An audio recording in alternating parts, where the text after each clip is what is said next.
Welcome to all of our ISM members, our chapter partners, and all of our guests to today's program. Our speaker today is Jane Tierney, who will be speaking on dealing with shortages and disruptions, a very, very hot topic indeed. Please be sure to ask Jane any questions using our chat function or our Q&A area. Of course, we will be recording this presentation and we will be sending the link to you shortly after the program concludes with your CEH credit. Now on to the presentation. Jane is the founder of her company, Purple Link, sharing with clients a better way to obtain value through the supply chain. Jane is an engineer with an MBA, Greenbelt, CPSM, and CPSD certifications. In addition to running her business, she teaches operations and supply chain management courses in the California State University system and serves on the advisory board for the Operations and Supply Chain Management program at CSULB. In 2020, she co-founded the Southern California CSRM Council for Local Executives focused on supply chain risk management, which hosts an annual supply chain risk symposium. Jane is a speaker, author, and she offers a bi-monthly dynamic dialogue webinars, which I'm sure she will mention during the program, and conducts workshops on a variety of topics. At this time, I'm going to turn the stage over to Jane. Thanks so much, Kathy, and thank you for asking me to be part of your presentation today. I'm always happy to work with ISM New Jersey and all of the people around the country who tune into these webinars. So as Kathy said, today I'm going to talk about shortages and disruptions. Anybody that's been in the supply chain business for any length of time has had to deal with these, and some are minor little hiccups and some are major crises that bring companies almost to their knees. So there's a wide range, and we're going to talk about some of those, and we're also going to talk about what you can do about those. I'm going to put something in the chat just for a second, and that I forgot to do ahead of time. So here we go. Today we're going to talk about disruptions. We're going to talk about disruption types. We're going to talk about impacts from those disruptions, actions that you can take to prevent those and deal with those. And then I'm going to have a raffle and prizes. So I just put a email into the chat because I forgot to put it on the slide. And at the end of the presentation, I'm going to give you a chance to be part of a raffle for some prizes, including an Amazon gift card. So if you want to do that, you want to send me an email to that link right now, and just put, you don't have to put anything in the body of the email, just put like ISM New Jersey or webinar in the subject line, and you'll be in the raffle. So let's jump into all of these things for disruptions, because we know that these are happening in a lot of places. I traveled over the last week or a couple weeks during that time, and luckily we didn't have any airline disruptions, but my sister, we went to a wedding, a family wedding. My sister happened to travel another airline to another city going home, and they got delayed for 3 hours. So luckily it was only 3 hours and not some of the worst cases that I've seen. We know that airlines have experienced lots of disruptions, and air travel dropped by more than 95% in April 2020 compared to 2019. And coming back from that, it's been very hard for the airline industry to predict the patterns, to predict the volume that they are getting. On top of that, we've had the Great Resignation. They've lost a lot of employees. They lost some through the pandemic, and they have others that are reluctant to come back or not doing that. So let's see if I can change that. I see that you are not getting my email, so let me fix that real fast before we get any farther. That should go to everyone, hopefully. Okay, we've seen issues like toilet paper and personal protective equipment. That was toilet paper. Everybody thinks of COVID and those first few months when toilet paper was kind of the joke, but kind of not, when they couldn't get that. We've seen reduced productivity with Initially, restaurants and other businesses that had to severely cut their workforces due to the pandemic. And then when they were able to open up, they were scrambling, trying to get people back and couldn't hire back fast enough. And people that did come back wanted more money. So now we have a lot of ramifications from that. Storage has been an issue. Transportation has been an issue. Raw materials, chips have been in the news. Lithium, we've had some metal kinds of issues, and the Ukrainian war is still ongoing. It's been almost 6 months, if you can believe that. It's kind of scary to me that it's been 6 months, and we still have a lot of fallout from that. And then baby formula, which we've talked about in different times, and then reliance, excuse me, on things like China. Shanghai shut down for a long period of time trying to control the COVID. Lots and lots of disruptions in our lives and in supply chains around the world. So we're going to talk a little bit about that. So what actually is a disruption? It's an external force. So it's an external force that's acting on something to make changes. So it's any event or change that happens outside the business, one that you did not create, but that is having an effect on you. So, the pandemic, obviously, that wasn't created by any of these businesses, and yet all these businesses are dealing with it. All the governments are dealing with it, and it is a global problem. It's still a challenge. And then government changes to policies. If you remember back when the tariffs were first enacted, there's a lot of issues from that caused a lot of disruptions. And honestly, that's still causing disruptions in supply chains for metal and aluminum and steel and things like that. The chip issues are continuing, and lots of different areas. So Webster's talks about disruptions as breaking apart or disturbing or interrupting. The arena that's in is any event that's causing this unplanned change in production, sales, or product distribution. This years before the pandemic, we used to talk about things like natural disasters or maybe regional conflicts. Now we all obviously have to include pandemics. We have to include invasions. We have to include a lot of different governmental actions like tariffs and trade issues.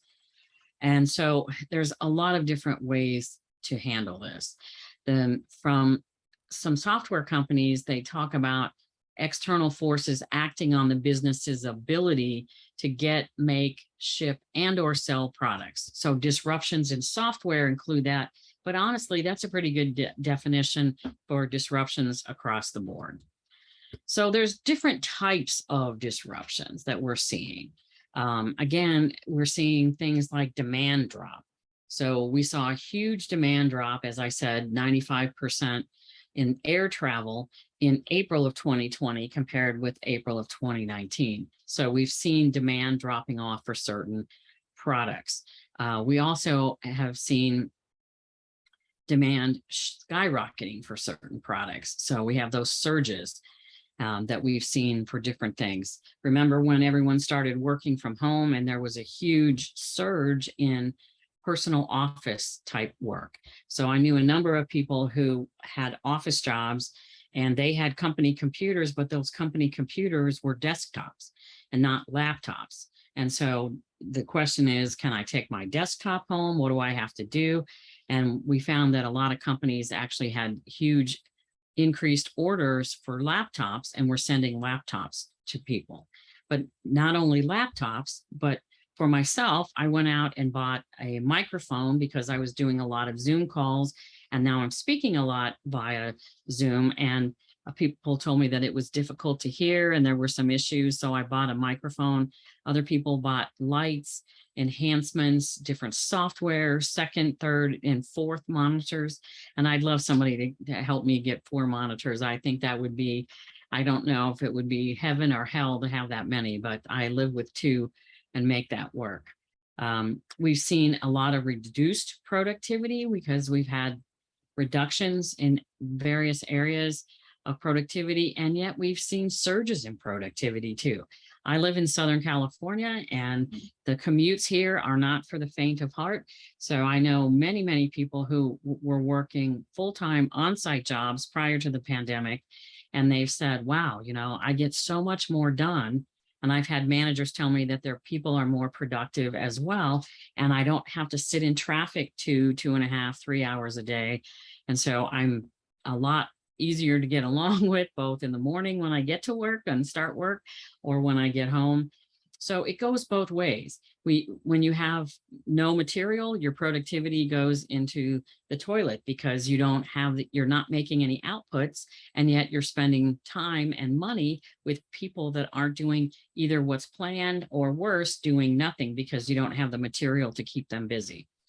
So there's been a lot of issues there. Storage, restrictions, raw material shortages, and reliance on a lot of outsourced manufacturing resources.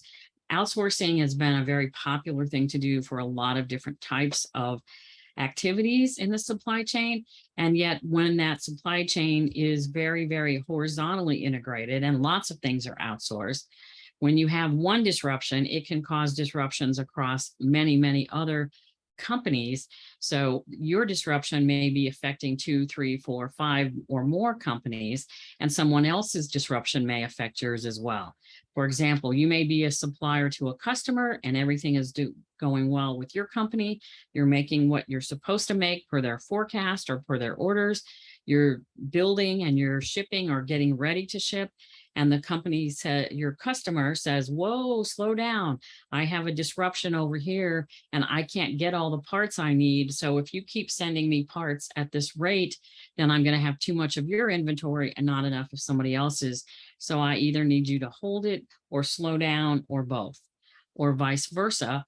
Now somebody else's problem got solved and now I need you to increase your production by 20%, 50%, or double it for the next 1 week, 2 weeks, 6 weeks, 6 months, in order to make up for the things that I didn't get.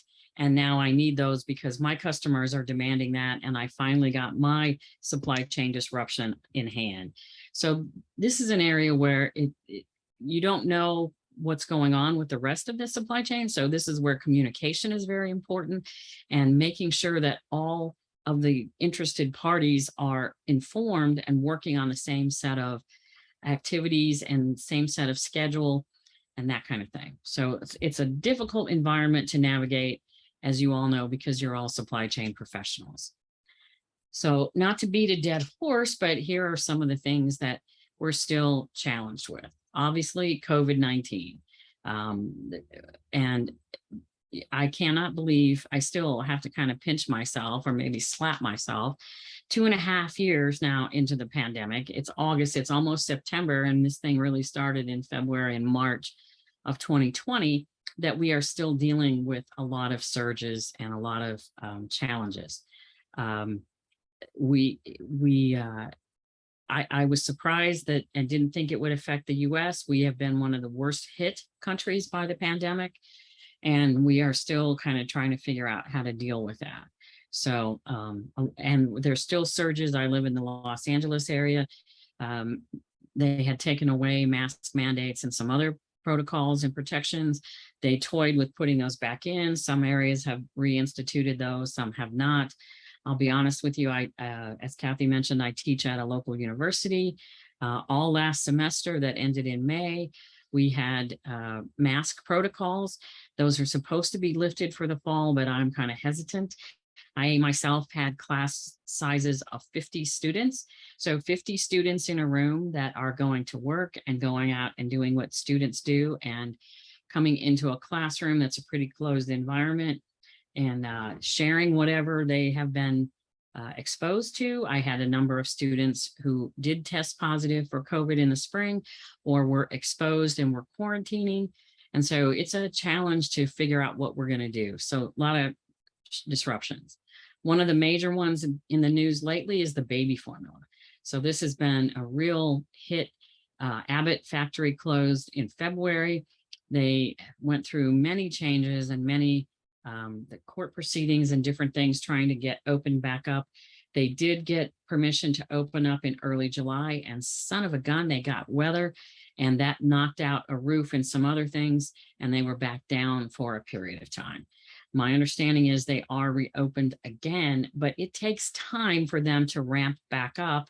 And then it takes time once they're ramped up to get to those levels and to get stocking on the shelves. For example, Clorox wipes, which everyone was fighting over in March and April of 2020, increased their production. They added lines, they changed some things over, they changed their product mix to be able to create those. And I still have seen Clorox representatives say that it will be probably the end of this year before the stocks are back to where they were pre-pandemic. So it's not that hard to get Clorox wipes today, but to get their inventories back to pre-pandemic levels, and think about how many places and outlets you can buy Clorox wipes in. So Clorox has said it will be probably the end of this year before they are restocked. And every surge and every hit like that still uses a lot of that up. So a lot of challenges from that. Semiconductors, oh my gosh. It began late 2020. I went back and was refreshing something, looked at a presentation I did in January or February of 2021 and said that, oh yeah, the experts say that this could last through the end of 2021 into 2022. Well, guess what? We're in Q3 of 2022. It's still bad. And now experts are saying it could be into 2024 before we get resolution on that. So chips are available, chips are not available. Chips are available, you're finding them here, finding them there, redesigning. So everyone's trying to redesign, they redesign, get a different one, and then all of a sudden that one is not available. So lots and lots of disruptions from that. We've seen for transportation, deliveries from Asia by boat have been elongated incredibly, and the price has been hiked as much as 40 times the prices pre-pandemic. So that adds a lot of disruption to everything. There have been potential strikes at a number of places around the globe, Germany, here in Los Angeles, and many others. There's issues with rails trying to get into the ports and get the containers. For a while, we had containers, but all in the wrong places. So there were empty containers in this location, but they could not get those out of there to make room for the full containers they needed in. And we've had government activity going on. I still show a 60-minute video that was from last fall that talks about the transportation and the government asking ports to open for longer periods of time, 24 hours. So there's a lot of people trying to solve things, and sometimes it just makes more chaos and creates more spikes through the supply chain. And then last but not least of what I'm going to mention, because there are many more, the Ukrainian invasion, which is now 6 months old. And they are shipping grain from Ukraine, and they have plans to ship some more, but they've also been, the Russians have been setting fire to grain that's growing in the fields. So that's going to be an impact for a number of months and in years, because if they don't harvest this year, there's not going to be the grain in stores to be processed. There's a lot of other things, high-tech components like neon and neon gas that gets processed, lithium that comes from the Ukraine and Russia. And now after Pelosi's visit recently to Taiwan, the Chinese are not happy, and they have been conducting practice target sessions, and they have made it known that they are unhappy. And so who knows what's going to happen from that. There's a lot of things that can still go wrong. So because of all of these things, not just the pandemic, but because of everything else, there was a survey done by Alex Partners of 3,000 executives, and they asked them what their main challenges were. And they said the main challenge that they're dealing with, 33% said it's material shortages. 31% said rising cost of transportation and material. So those are pretty much tied. And then followed by an inability to rapidly adapt to these unexpected events and non-availability of transportation capacity. and those were both 18%.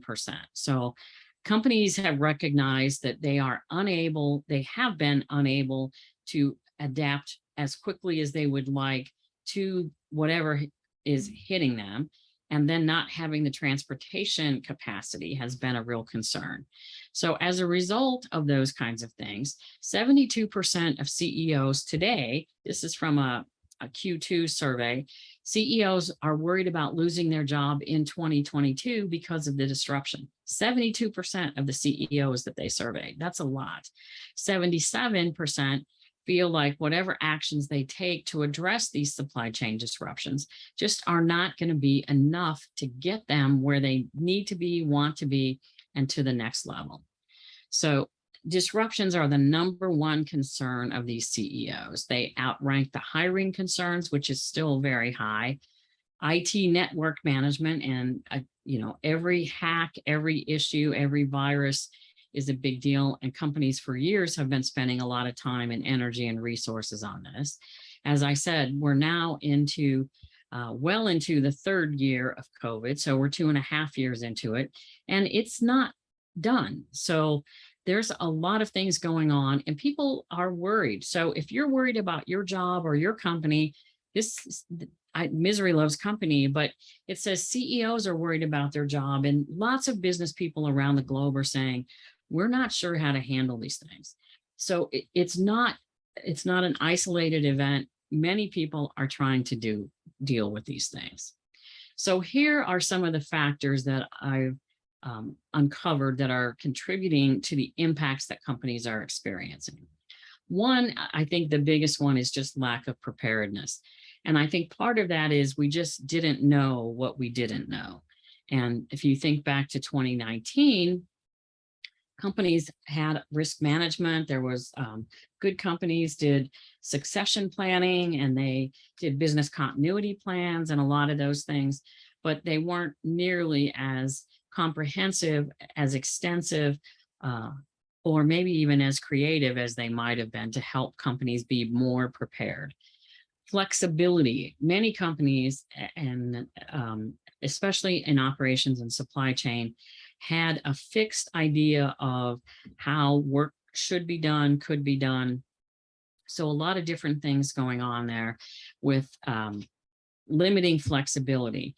So one of the good things, if there is a good thing about the pandemic, one of the silver linings is that companies have realized they need flexibility. So they need flexibility in their workforce, but it's not just the workforce, and it's not just being amenable to work from home or hybrid solutions or however you want to define it. It's really flexibility in your volume and mix, in your product types. Many companies started new products during the pandemic and have tried to fill in, and many companies discontinued lines that weren't working for them. We've seen limited flexibility in the baby formula shortage with the number of companies that actually are producing baby formula in the United States. And if you're not familiar with that, there's 4 companies that are really have 90% or more of the market.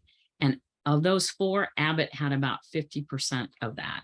And that Abbott factory that closed was about 50% of that. So they were a huge amount of the formula.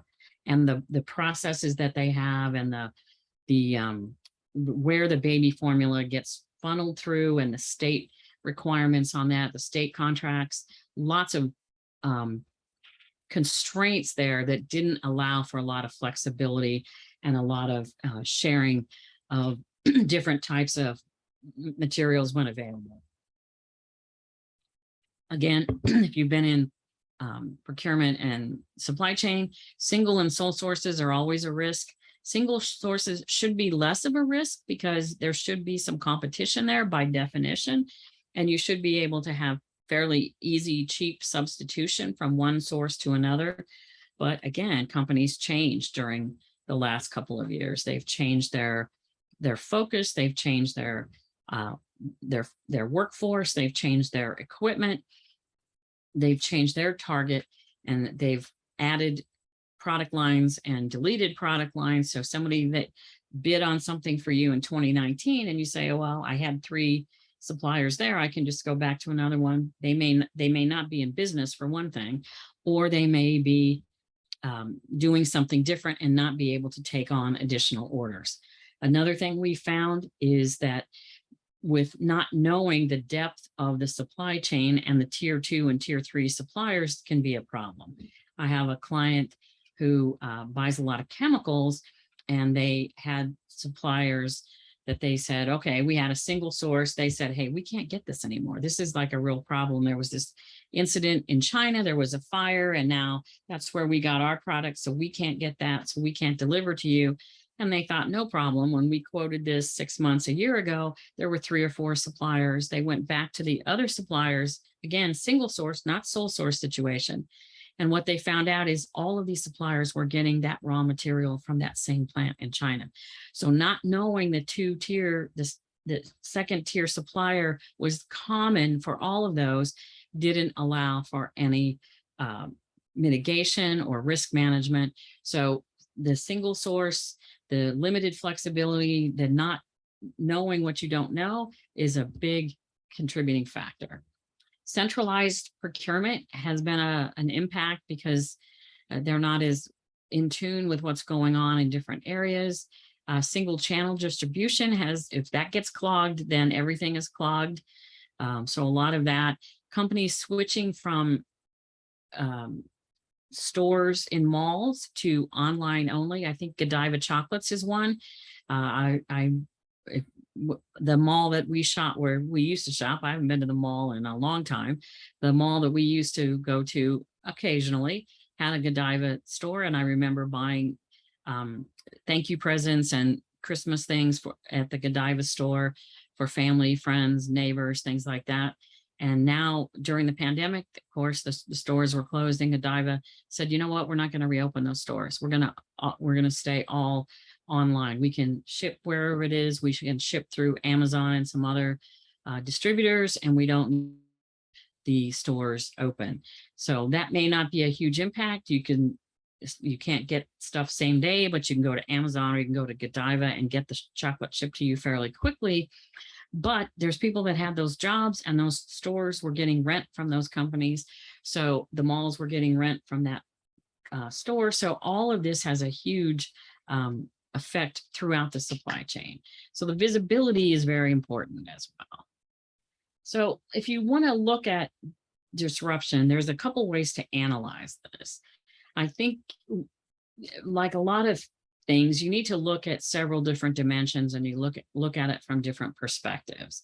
So when you think about the disruption that you are experiencing now, or the most recent one, or the one that you're fearing will be your next one, think about the size of that event and what that means to your company. So again, sometimes disruptions are hiccups, and within a couple of days, things are settled in, it's back to normal, and you can recover fairly quickly. Sometimes they're more catastrophic. So the particular disruption that you can think about, predict, worry about, think about the size of that. Then also think about the likelihood of occurrence. So I'm not advocating that people lose a lot of sleep and worry 24 hours a day about all of these things that are going on in the world, because honestly, it could drive you crazy. And personally, I have to sometimes say, stop looking at these articles, stop looking at this, and just go away and let everything kind of calm down. It is what it is, and we're going to deal with it a day at a time. So, but think about how likely things are to occur. If you've had an event in the past that you think is going to happen again, for example, if you have a supplier that has a big financial risk, or you have a supplier that's giving you allocated products, so you're only getting so much at a time, and you're worried that your allocation may not be there next month or next week whenever you expect to get more product, then think about how likely that is to happen, and focus on the things that have the high probability of occurrence. If it has a low probability of occurrence, it doesn't mean that you should ignore it or just pray it away. But what you need to do is focus on the things that have the higher likelihood. And at the same time, look at those that have the highest potential impact. If your supplier is going to be late a couple of weeks or a couple of days, is that a huge impact to you? If it is, how can you prevent that? What can you do? Can you lengthen your lead times or order a couple hours, increase your buffers in your MRP system, whether it's a spreadsheet system or whether it's a full-on Oracle SAP kind of thing? Are there things that you can do if you have those things going on? If the potential is going to be big and the probability of it happening, that's where you want the resources looking at it before it happens so that you can minimize that impact and maybe change that likelihood of probability of that happening. Again, think about, is this a single event or is this something that can recur? So we have a pandemic. We have said pandemics are 100-year occurrences.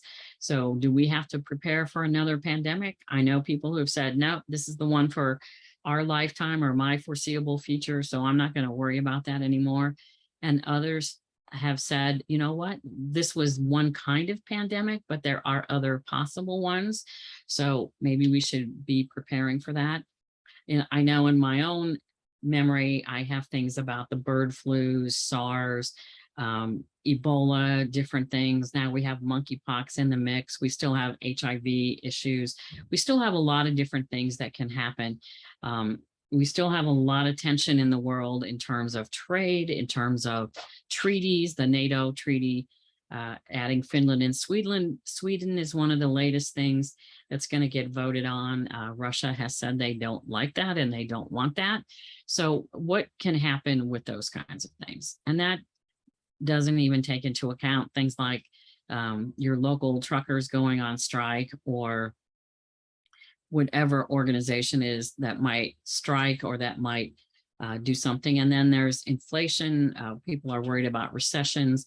So is this something that's a single event or is it recurring? And then how much does it reverberate? So think about those things. And then again, with purchasing, with supply chain, think about what sources you have, what availability there is. Are these products COTS parts off the shelf, or are these custom that you need to be doing some different activities for? So think about these in terms of the dimensions of how it's going to impact you, how you can assess it either while it's happening or before, preferably before, because prevention, you know, my grandmother always said, an ounce of prevention is worth a pound of cure. If we haven't gotten into that mode, we need to get back there. Prevention is much easier to do, much cheaper, and more effective than trying to throw pounds of solutions at something when it already happens. So we've seen impacts to manufacturer that involve shipment delays. So how does that affect you? How does that affect your customers? I have a client who's working on, they had a lead time to their customers that their customers were pretty happy with. They could beat that lead time most of the time. And so they were pretty happy with that. But lately they've had to add 50% to their lead time. They're not happy about it. Their customers aren't happy about it. And on top of that, they're actually having some late deliveries. So this is not a good situation for them. Quality issues. Where do I start with quality?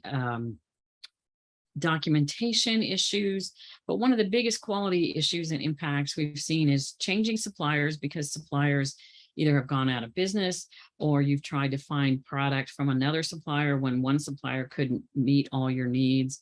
You've had new people involved that maybe haven't had as much training.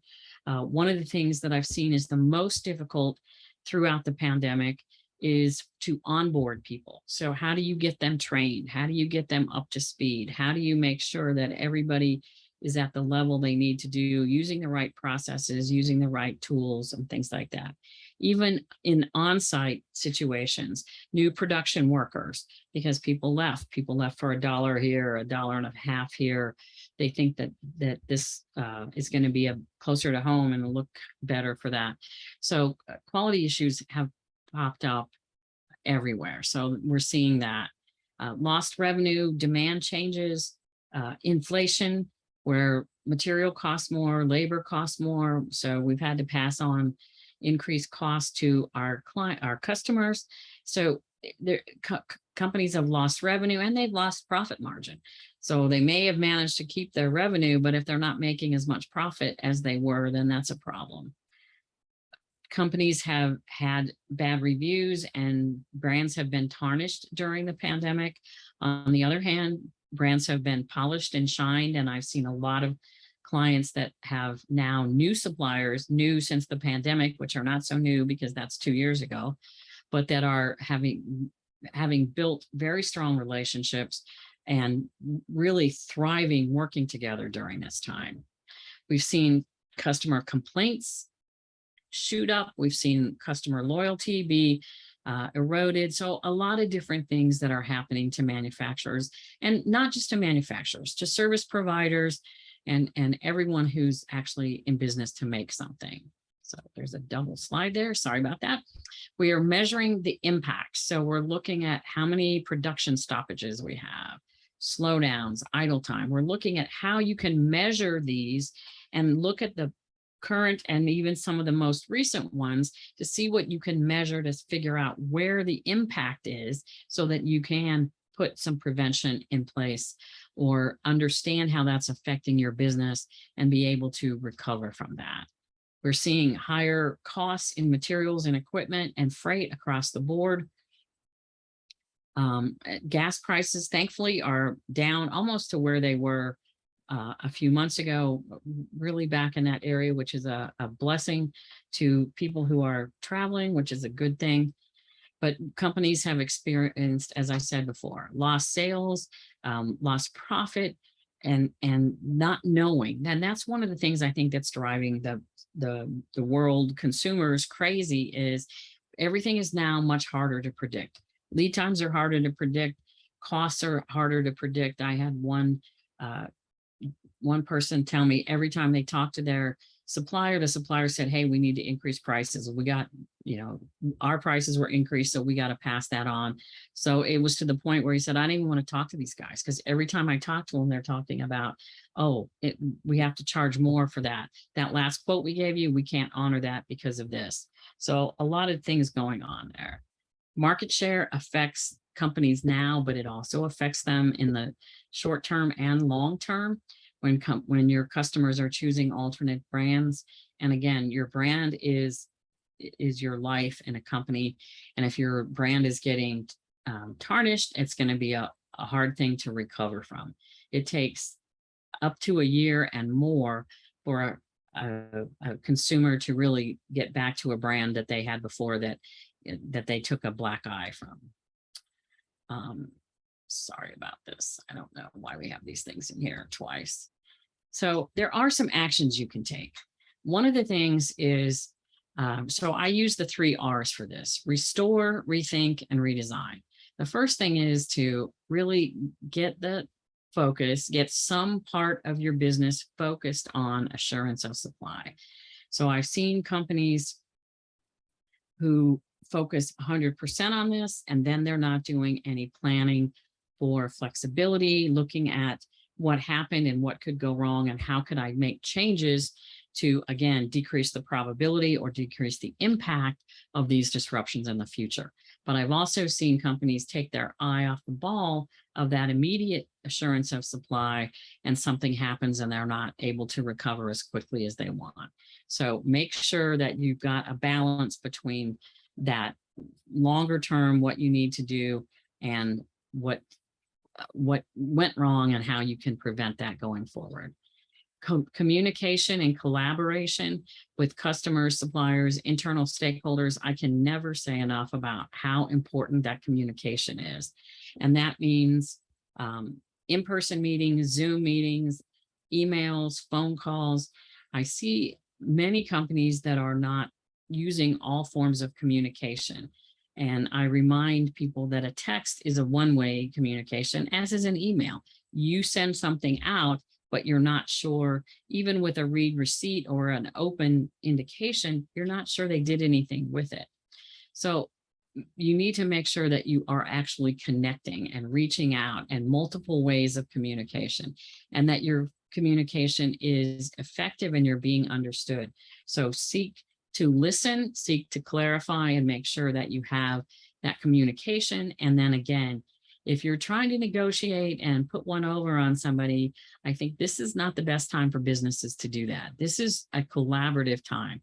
We all need to survive through this pandemic, and customers and suppliers who are collaborating are coming up with better solutions, quicker solutions, and things that are going to stay in place for at least the short run and help provide benefits like stabilized cash flow, some more certainty into what you can predict, and at least more communication so that you can react more quickly. So restore to those basics. Then rethink your capabilities, your capacities, your current state, and think about what you are doing and what you could be, should be doing for the future. So again, you need this balance between what do I have to do today and how am I going to be ready for the future?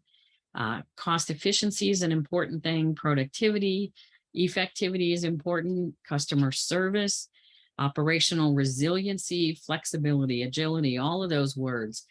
Think about those things. Think about how they apply to your business and how can you put those things in place. And then don't be afraid to redesign. Look at operating models and see what's working and what's not. What are your next gen capabilities? What are the key relationships? Again, what's working for you, what's not? Where have your disruptions been coming from? Can you make some changes in that? Or do you just need to make some shoring up and doing some things, tweaking some things? Or is it really time to fish or cut bait with some aspects of the supply chain, some suppliers, some customers, some product lines? And are there gaps that you need to fill with different things? So to minimize disruptions, there's ways to do that. You can look at the risk. I always go back to the risk assessment. I think that's the most important thing. Look at what you can do to communicate and collaborate. Real time is the best so that you have the latest information. Look at that between product teams, supply chain partners, amongst suppliers. Sometimes it's good to get 2 or 3 suppliers that are all involved in a product on a call and talking about how that works. I was involved in one of those activities earlier this spring, and we couldn't get, my client couldn't get dates from their supplier, who couldn't get dates from their supplier, who couldn't get dates from their supplier. So we said, enough. We are all going to get on the phone and see what's going on. At the first meeting, it was very apparent that there was a lot of things going on everywhere. We ended up meeting once and sometimes twice a week to get things back on track so that we all knew what was happening. We got confirmation of dates. We walked that through to that first big set of shipments. Now we have round 2 going on. We took a little bit of a break in July where we only checked in every 2 or 3 weeks.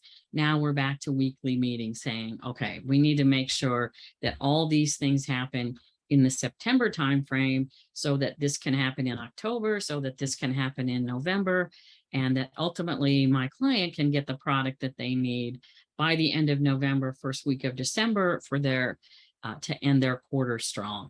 So it takes sometimes a lot of the supply chain activity, not a lot of time, but cooperative time and collaborative time, making sure that everyone is on the same page.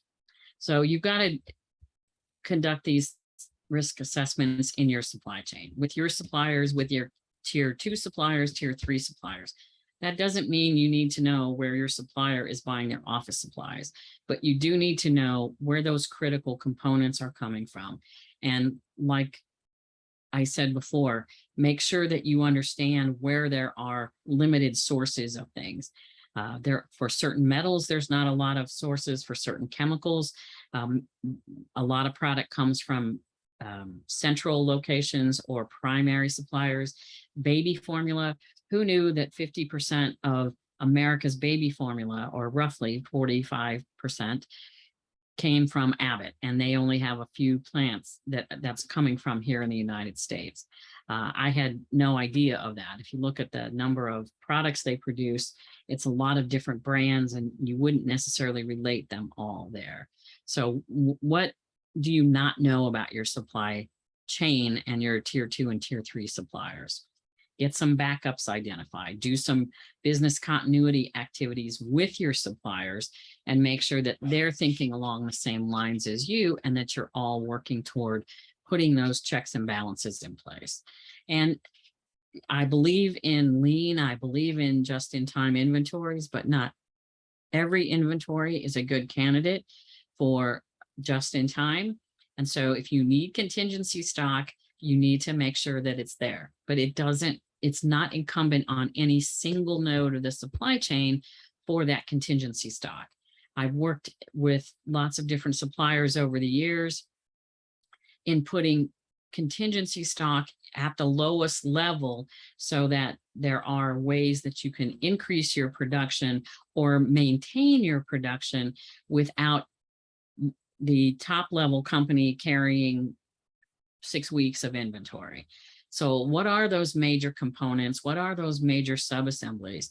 And of those major subassemblies, what's the lead time on that? Or what are the major components within that subassembly? Can you get those parts? Can you do different things from layer to layer, tier 1, tier 2, tier 3? If everyone has a little bit of contingency stock, you're not blowing the inventory balance up for any one company and creating a firestorm of financial activity, asking what the heck's going on with our inventory. And you can still be prepared and have the supplies that you need, have that ability to be flexible, which is what we're all looking for. And finally, I'm going to leave you with this model. This came from Everstream Analytics. I really like this, and it talks about the time is in the bottom axis, if you will. So they say the value formula maximizes wins and minimizes losses when companies are resilient. So it talks about proactive work and responsive work. So visibility, flexibility, and value. You want to look at the events, the network, and what is the network risk? Again, I go back to the risk, always looking at that, but looking at all of these things, what has happened, what might happen. Flexibility, where are your vulnerabilities and where are your strengths in that area? Where are your highest risks and what can you do to be flexible around that? What are some creative, innovative things you can do? And then the value is that you're going to have fewer disruptions or fewer missed opportunities. You're going to be able to recover faster, and you're going to have the capacity and some confidence in that you have the right capacity to do what your business needs to have done. You're going to not have as many impacts, and they won't be as deep or as painful. Again, you're having faster recovery, and overall, that's going to increase your performance as much as exponentially, depending on where you're starting from. So there is a better way. I always say there's a better way. And what I know is that risk awareness is really key. Proactively identify the risks, include risk analysis in all your decision making. That's internal, external, potential risk, all of those things, and do risk assessments with your customers, with your suppliers, internally with your stakeholders. I used to say you need to do annual risk assessments. Right now, I say that's probably the minimum you need to do with your key and critical suppliers. Not 100% of your suppliers, because that is probably overkill. But those key suppliers, those critical ones, the ones that you know are important to moving your business, you need to do risk assessments as often as quarterly, but definitely annually and preferably twice a year, because things are changing within 3 to 6 months. Make sure you're trying to integrate, actively trying to put flexibility into the organization. That means put it into the culture. If you don't have a culture of flexibility, it's difficult to ask people to be flexible with their work, with their solutions, with their processes. And it doesn't mean be lax in that. It means to be flexible. So make sure that you look to put a culture of flexibility. Reward the innovation and the creativity that helps solve problems versus traditional firefighting skills. I worked for a lot of companies who really rewarded firefighters. And I'm not saying you shouldn't reward people who do a heroic job fighting fires, but also reward things that are helping prevent those, or to minimize those, or to constrain those, capture that very early, contain that disruption very quickly. And that old Boy Scout adage of be prepared, that's very important. So be prepared to respond quickly. That doesn't mean knee-jerk reactions, but that mode of, well, let's wait and see how bad it gets, that may not be the appropriate response these days. So there's a hard balance to maintain between knee-jerk, oh, the sky is falling, and, well, it might not get any worse, it might work itself out. So think about where you are on that continuum and try to get in the middle to be quick to respond and at least dive deeper, assess that. And then make sure that you are thinking about prevention, thinking about responses before things happen. Look at what has happened to you, to your competition in the industry, in the globe. Where are your risks? And have those discussions. Because when you do those scenario plannings, when you do the business continuity discussions, then you're setting the groundwork so that people will know what to do, will know when to raise flags and say, I need help, and you can get a better response overall. So what we know is stuff happens. Think about the last surprise in your supply chain. How many of you really know where your next disruption is probably coming from? Where's the area that you should be looking at, or that the thing that you think has the biggest risk? And are you ready for that? Is your company ready? If you need some assistance, there is help available, and you can take the first step by having a free call with me. It's a 30-minute call. If you go to callwithjane.com, it will take you straight to my calendar. You can set up a time to talk to me about this, how I can work with you, how Purple Link can help your company, where to get additional resources. I'm available. So callwithjane.com is always a free 30-minute call. So now let's do the raffle. So Hi, Jane. It looks like we have a hand up. So I'm going to give Robbie, I'm going to let you talk so you can ask your question live. Perfect. Go ahead, Robbie. Purely a mistake. I did not mean to raise my hand. Sorry about that. Oh, okay. No problem. No worries. But this is your chance. So I'm going to give away an Amazon gift card. If you want the slides from today's presentation, I'm happy to send those out, but you do need to send me an email with an email I can send the slides to. And you'll also get a dynamic dialogue subscription. I think Kathy said I'm doing webinars twice a month. I'm down to once a month, but they are the fourth Thursday of the month. And just some other things that are going on with Purple Link. Many of you are ISM members, and if you would like to get a CPSM, I am starting an online class next week. It's not too late to sign up. If you missed the first session, that's not a problem. Everything is recorded and it's available for you. It's I do 1 day a week that is an hour-and-a-half session. If you'd like more information, you can email me, you can call me. And the link should be on the events page, but I'm happy to send those links out. I think my website is woefully out of date, and that link probably needs to be updated. But I do have a class for exam 1 starting next week. So if you or someone is interested in doing that, I have a very high pass rate, almost 100%. I have, I think, one student who had to take one test twice. But other than that, I have a very high pass rate, and it's a good, in this competitive job market, even though there's a lot of job openings, there's not a lot of matching of openings to people. CPSM is a good thing to get. And I'm doing a couple of webinars this fall, workshops, one on risk-based thinking and one on Lean and Six Sigma. So I'm going to give you about 30 more seconds to send me an email to jane@purplelink.co and put something in the subject line about webinar, ISM, New Jersey, something like that. So then I'm going to use this fancy little random number generator, which is really a cool little thing that I found online, I found an app on the phone that can do that. So Jane, did you want me to mention, there is one question in the chat. Did you want me to get to that before this, or do you want to? Yeah, go ahead and do that. Okay, sure.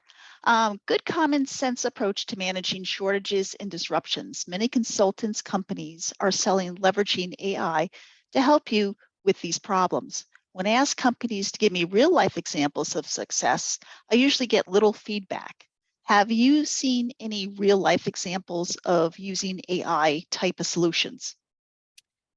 I've seen some, a lot of companies aren't honestly sophisticated enough to use the artificial intelligence. And the artificial intelligence that I've seen used is a really good start, but it also takes that kind of gut check to look at the results and the information that's derived from the artificial intelligence and what it's telling you. Because if you're not asking the right questions, you're not going to get the right answers. So sometimes it's really, really difficult. Companies that are pretty far along technologically developed with more sophisticated MRPs and things like that, then the AI, I think, can be a good thing. Companies without that still have a good set of metrics and have some history and can use some of that, I think it's good. But I think it's still, I'm going to say, out of reach for a lot of smaller, small businesses, medium-sized businesses, less mature businesses to start incorporating a lot of artificial intelligence. Okay, another question came in. What are recommended tools or systems to manage business continuity or risk management?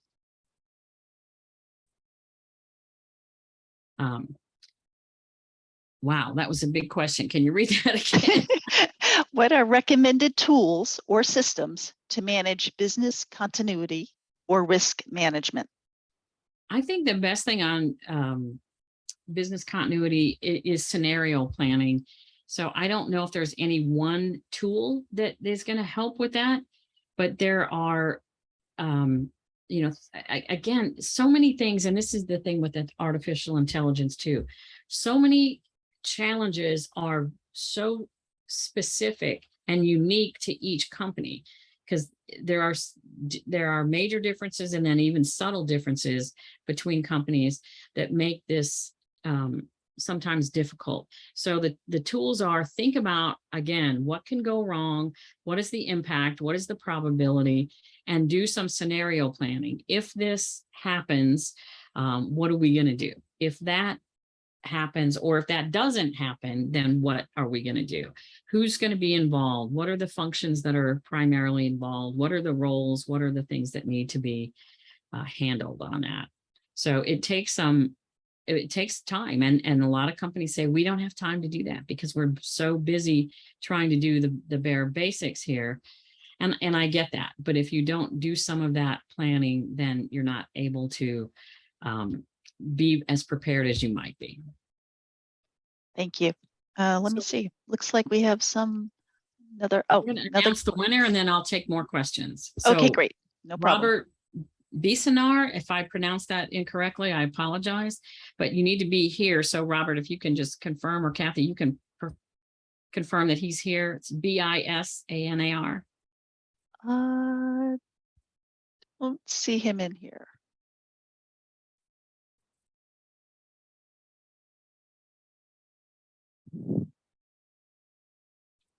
No, I think he's left. Yeah, I think he's left. Well, then I'm going to go to the next one, which is going to be Rodrigo Fernandez.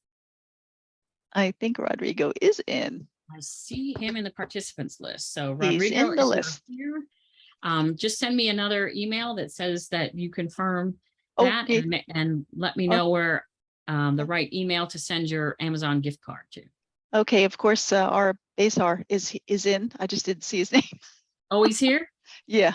Oh, well, you know what? Both of you send me that and I'll get a gift card to both of you. Oh, so sweet. So sweet. Thank you. Thank you, Jane. Sorry, Robert. Congratulations, Robert and Rodrigo. 2 winners today. See, it was important to attend today. So thank you for joining us. And I have one last slide I'm going to leave you with. William Pollard was both an American physicist. He worked in the Oak Ridge Institute and also the University of Tennessee. He worked on the Manhattan Project. So he's not a recent guy, but he died in 1989. So that's still not all that recent. But I love what he said. He said, learning and innovation go hand in hand. The arrogance of success is to think that what you did yesterday will be sufficient for tomorrow. So I think companies are finding that, yes, we were successful up till now or up till 2019, but just thinking that doing the same thing is going to make you successful tomorrow is not enough today. So think about what you're going to need, be prepared, look at these things and be prepared for disruptions because stuff happens. I'll take more questions. I'll hang on as long as you want, Kathy. Thank you. Thank you. If anybody has any more questions, please put something in the chat or the Q&A. But at this point, I'd like to close out the program. I definitely would like to thank all of our attendees. We had a really nice size audience today, which I really appreciate. Thank you, Jane, of course, for doing this for us again. I'd like to mention again, I'm going to send out an email a little later today. It's going to have the recording link. So if you want to go back, peruse the recording again, or share it with your colleagues, please do. And we will be providing your CEH as well. Just one program note, I just want to make sure everybody remembers that next week, we have another webinar. It seems like we have them every week. Next week, tune in August 10th as we welcome back Graham Crawshaw. And Graham will be speaking on risk management. I know that was one of the areas that one of the attendees did touch on. So I wanted to just make sure that everybody knew that we were doing that presentation next week. And I would just want to say thank you again to our entire group and to you, Jane, for putting on this wonderful, informative program today. And thank you again, Kathy, and all of you for attending. And I wish you all a great end of summer. It's going way too fast. Definitely, definitely. Okay, thank you so much, everybody. Bye.